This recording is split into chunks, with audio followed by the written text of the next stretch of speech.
putra kedua beliau Muhammad Ibrahim Halim bin Ilyas daripada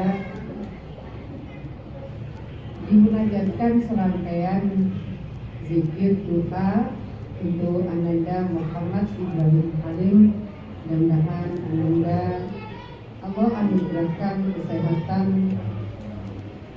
kekuatan, kemuliaan, dan tentu putra yang soleh yang memberikan manfaat dan keberkahan bagi agama, masyarakat, bangsa dan negara. Para kiai semua yang saya hormati, juga tentu Pak Wagub dari Kediri mungkin dalam menikah wau saking Jember, alhamdulillah bisa diikuti penyanyi semua yang rawuh.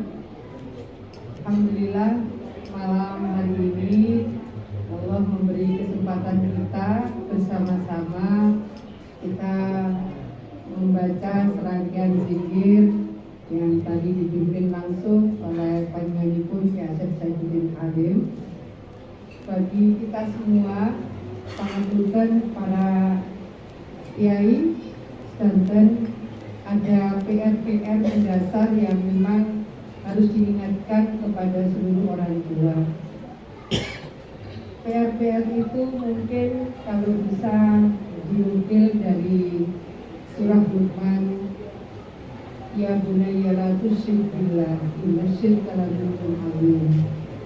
Menika tugas kita semua untuk bisa membimbing, membina, dan menyampaikan pesan-pesan ini kepada putra-putri kita, baik putra-putri biologis maupun putra-putri ideologis. Agak banyak yang kemudian sangat mudah memusyrikkan, mengkafirkan, memurtadkan orang-orang yang tidak berseiring dengan ideologi mereka. Kenapa saya matur ada anak biologis, ada anak ideologis. Bersyukur bagi Kiai Asep dan kiai-kiai yang memiliki pesantren, karena bisa langsung memberikan introduksi kepada santri-santri sebagai putra-putri ideologis. Ini tidak sederhana. Bagaimana memberitahu ya bunayya la tusyrik billah inna syirka la dzulmun adzim. Allah. Ini tidak sederhana karena kelompok-kelompok takfiri sangat mudah mengkafir-kafirkan. Nanti yang tidak berseiring yang dimurtadkan, yang dimusyrikkan. PR kami di Muslimat pun juga banyak yang punya putra-putri setelah sekolah di satu perguruan tinggi yang dianggap sangat prestisius, akhirnya kemudian pulang, ibunya tidak boleh tahlil, itu sampai sekarang. Ibunya tidak boleh ziarah, itu ya sampai sekarang. Jadi memberikan bimbingan, binaan, introduksi terhadap putra-putri ideologis ini sangat penting. Berikutnya saya masih menukil bagian dari surah Luqman. Ya bunayya aqimis shalah. Sederhana ini, tapi kaifiyah sholat di santri kota itu juga tidak semua berbasis fikih. Ada kitab-kitab kecil, Sabinatun Najah misalnya. Saya berangkat kembali dari Muslimat, saya mengajak ibu-ibu untuk tidak sungkan, tidak segan belajar dan mengajarkan juga Sabinatun Najah. Karena ini PR sederhana, bukan soal sholatnya saja, tapi juga babut toharo. Al-Fukaramun, para kiai, para ibu-ibu, babut toharo ini bukan sesuatu yang sederhana. Bagaimana kemudian bersuci dari hadas kecil, hadas besar, dan seterusnya. Sederhana sekali. Tapi tugas ini sebetulnya kalau dalam surah Luqman, maka ini adalah tugas orang tua, terutama tugas ayah. Wa'mur bil ma'ruf wa nahy 'anil munkar. Ini juga bagaimana sesungguhnya yang ma'ruf dan yang munkar itu menjadi tugas yang dipegang betul oleh para kedua orang tua. Tidak sekedar kemudian tugas ini dianggap selesai ketika putra-putri kita sudah dikirim ke pesantren dan seterusnya. Kalau saya salah, ya saya mohon saya diluruskan. Tapi ini menurut saya adalah tugas orang tua, terutama tugas ayah.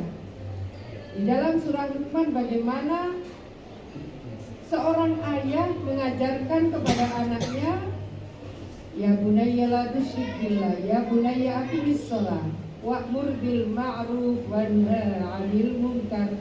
PR ini tidak sederhana hari ini.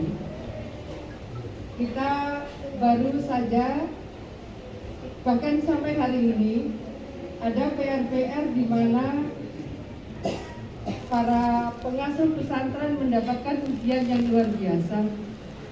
Ada pesantren yang kemudian terkonfirmasi ada hal-hal yang tidak semestinya terjadi, tapi itu terjadi. Berikutnya wasbir ala ma asobak. Ini juga tugas orang tua. Bagaimana hari ini PR untuk bisa mengajak anak supaya sabar, bisa bekerja keras, dan kemudian dia tetap optimis bahwa apa yang dicita-citakan itu akan tercapai dengan ikhtiar dan dengan doa tentunya. Ada PR lagi ini, jadi saya ingin batur satu kaitan dengan akidah, kedua kaitan dengan syariah, ketiga ini kaitan dengan akhlak. Wala tusair khaddaka linnas wala tamshi fil ardi maraha. Tentang akhlak, tentang kesantunan. Ini juga tugas orang tua, terutama ayah, pangapunten Gusti. Karena PR kita hari ini soal kesantunan. Santun tidak hanya lewat lisan, tapi santun ini jari-jari kita yang bergerak. Ini adalah proses muhasabah untuk kita semua, termasuk saya, para orang tua ideologis.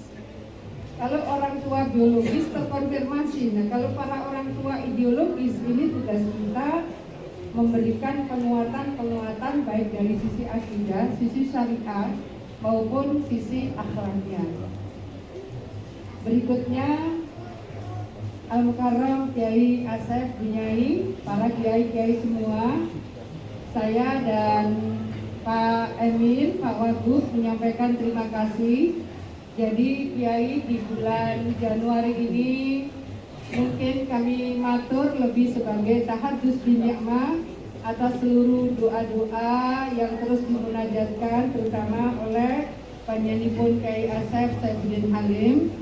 Tanggal 3 Januari Kiai itu ada rilis dari Kementerian Dalam Negeri tentang indeks kebahagiaan.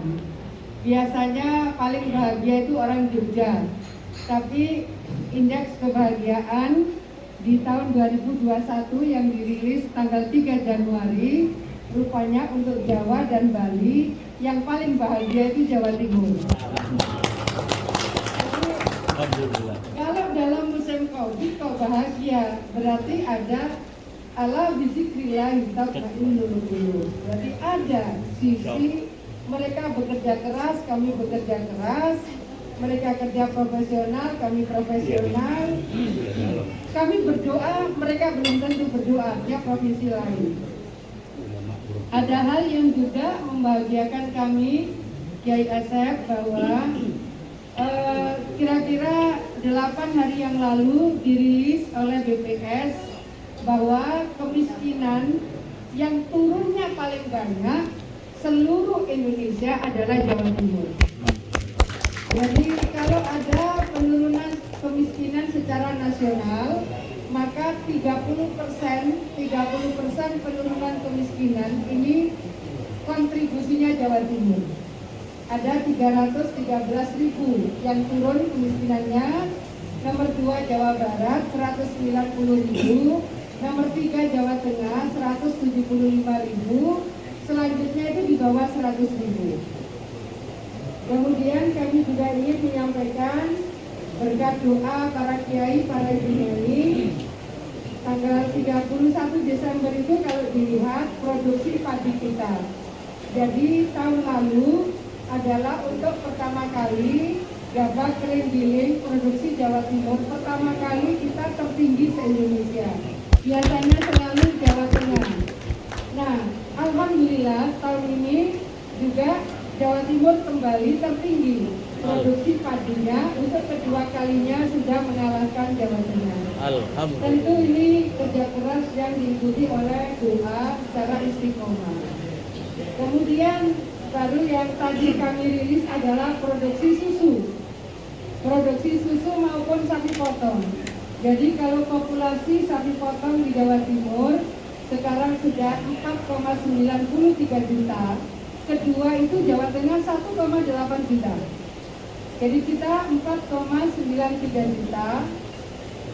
Data tahun 2020 4,8. Data terbarunya 4,93 juta. Kedua 1,8 juta. Jadi jauh sekali antara Jawa Timur dengan provinsi kedua Jawa Tengah. Jadi termasuk ya saya bahwa ada kompetisi sains nasional.